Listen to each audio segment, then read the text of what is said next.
বিশ্বাসে মেলায় বস্তু তর্কে যায় বহুদূর।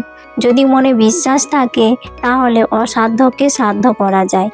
কয়েকটি ঘরোয়া টোটকা, কয়েকটি সঠিক নিয়ম মানলে জীবন পাল্টে দেবে। তো চলো বন্ধুরা, আজকে এই নিয়ে ভিডিওটা স্টার্ট করছি। তো রাধে রাধে বন্ধুরা, তোমরা সবাই কেমন আছো? আশা করছি সবাই খুব ভালো আছো, সুস্থ আছো। আমিও বেশ ভালো আছি। আমি সুবিধা বেঙ্গলি ব্লগার চ্যানেলে তোমাদের সকলকে অনেক অনেক স্বাগত আর ভালোবাসা।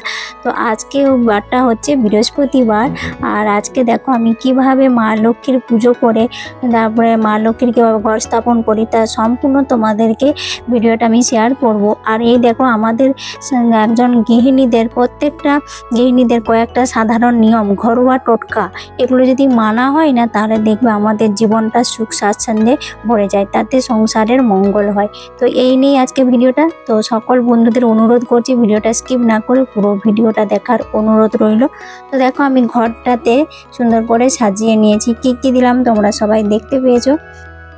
একটা থালার মধ্যে আমি যেহেতু ছোট একটা বাটি নিয়েছি, তার মধ্যে ঘরটা বসাবো। অনেকে গঙ্গা মাটি দিয়ে বসায়, আমি যেহেতু সিংহাসনে বসাই তো সিংহাসনটা নোংরা হয়ে যাবে, তার জন্য দেখো একটা ছোট প্লেট নিয়েছি। তার মধ্যে সিঁদুরের টিকা যেটা দিতে হয় সেটা দিয়েছি, দুর্বা ঘাস দিয়েছি, আর দিয়েছি ফুল দিয়ে সুন্দর করে, আর ধান দিয়েছি। তো সুন্দর করে ঘরটাকে স্থাপন করে নিচ্ছি। এখন ঘরটা রেডি করছি। তো এদিকে দেখো আমের শাখাও নিয়েছি।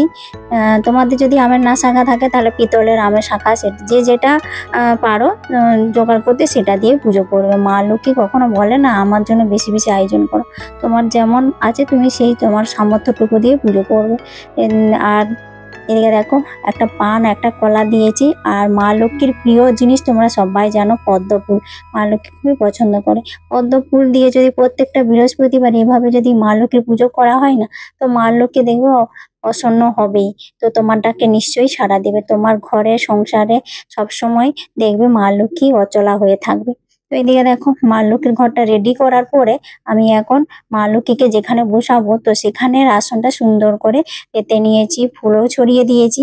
এখন মা লক্ষ্মীকে সুন্দর করে চান করে একটুখানি বেশ সাজুগুজু করিয়ে তো আমার মা লক্ষ্মীকে সিংহাসনে বসিয়ে দেবো। তো আমার মা লক্ষ্মী কেমন লাগছে দেখতে তোমরা অবশ্যই কমেন্ট করে জানাবে। তো এই পুজো পাঠগুলো না আমার করতে খুবই ভালো লাগে, তো আমি সেই জন্য তোমাদের সাথে আমার এই পুজো পাঠটাই শেয়ার করলাম। আজকে কোনো ব্লগ ভিডিও বা রান্না বান্না এটা সেরকম আর শেয়ার করবো না, শুধু আমি কিভাবে প্রতি বৃহস্পতিবারে মা লক্ষ্মী পুজো করে থাকি তো সেটাই তোমাদের সাথেই শেয়ার করছি। তো আমাদের এই যে অনেকেই বলে না, বিশ্বাসে মেলায় বস্তু তর্কে যায় বহুদূর। তোমার যদি মনে বিশ্বাস যদি থাকে তাহলে দেখবে সবকিছু সাধ্য করা যায়, তো সবকিছু অর্জন করতে পারবে।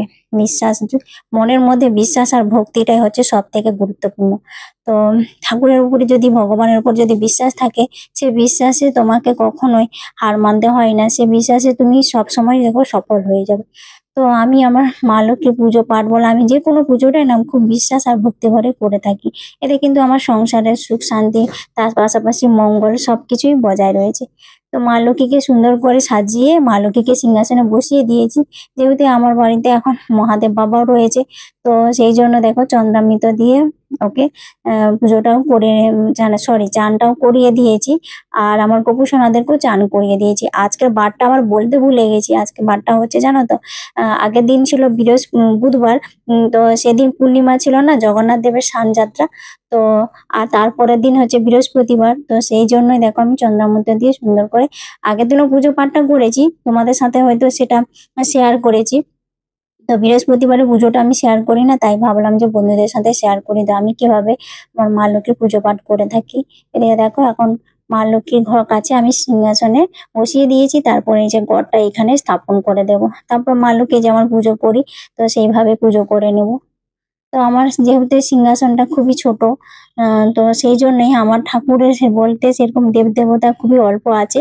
আর এইখানে একটা ফটো দেখতে পাচ্ছ, এটা আমি পূর্ণিমাতে পুজো করি জানো তো, লক্ষ্মী আর নারায়ণ, তার সাথে সত্যনারায়ণ পুজোটাও করে থাকি। তো আমাদের গৃহিণীদের দেখো, প্রত্যেকটা গৃহিণী আমরা সংসারে যেহেতু মধ্যবিত্ত পরিবারে একজন গৃহস্থ পরিবারের গৃহিণী, তার জন্য আমাদেরকে দেখো সংসারের মঙ্গলের জন্য কিছু ঘরোয়া টোটকা নিয়ম এগুলো পালন করতে হয়। যেমন এই যে পুজো করার সময় বিশেষ বিশেষ করে বৃহস্পতিবারে একটা যদি ঘিয়ের প্রদীপ জ্বালা হয় তো খুবই ভালো হয়, মা লক্ষ্মী তাতে প্রসন্ন হয়।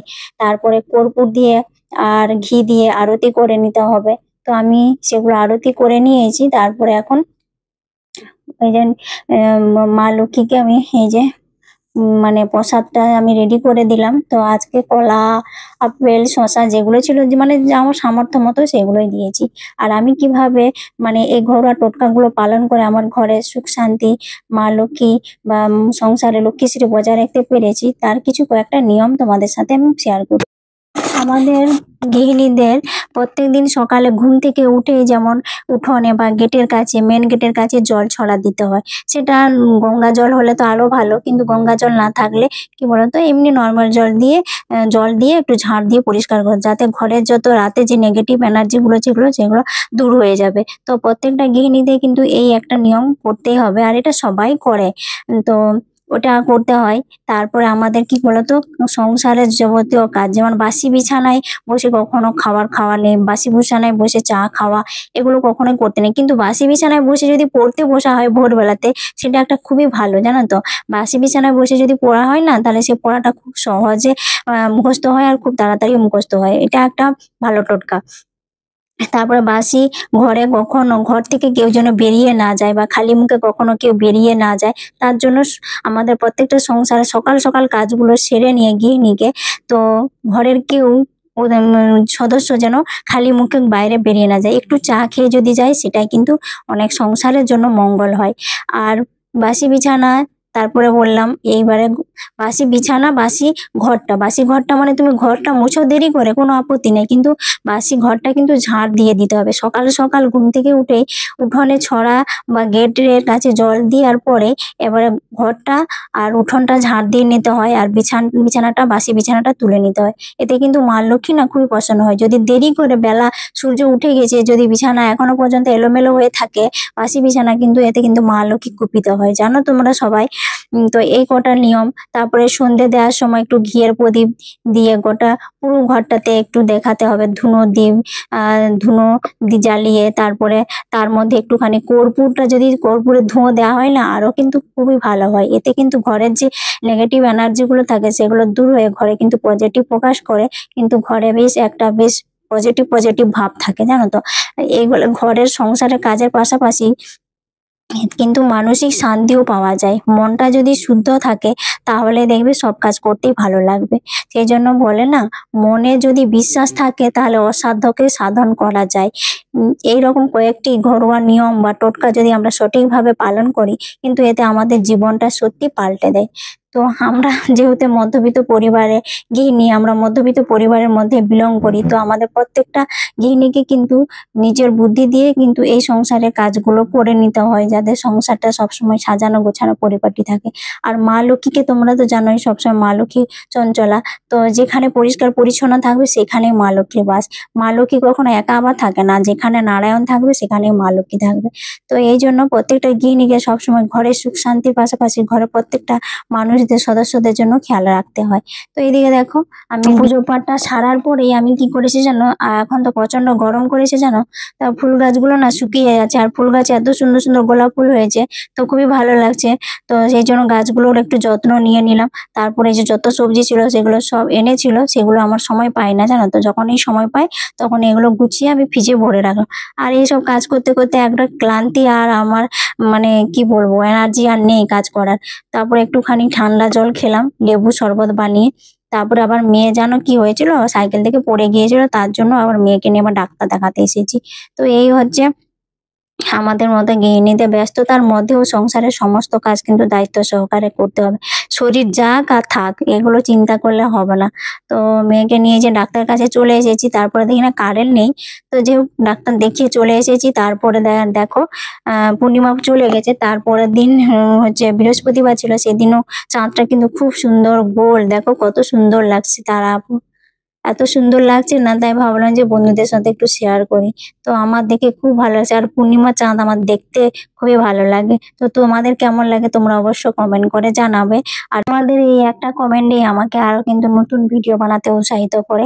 তাহলে প্লিজ বন্ধুরা, এখানে ভিডিওটা শেষ করছি। কেমন হয়েছে অবশ্যই কমেন্ট কর। ভিডিও যদি কোনো অংশ ভালো লাগে, তাহলে চ্যানেলটা সাবস্ক্রাইব করে আমার পরিবারের নতুন বন্ধু হয়ে আমার পাশে থাকবে। সবাইকে টাটা, বাই, গুড নাইট।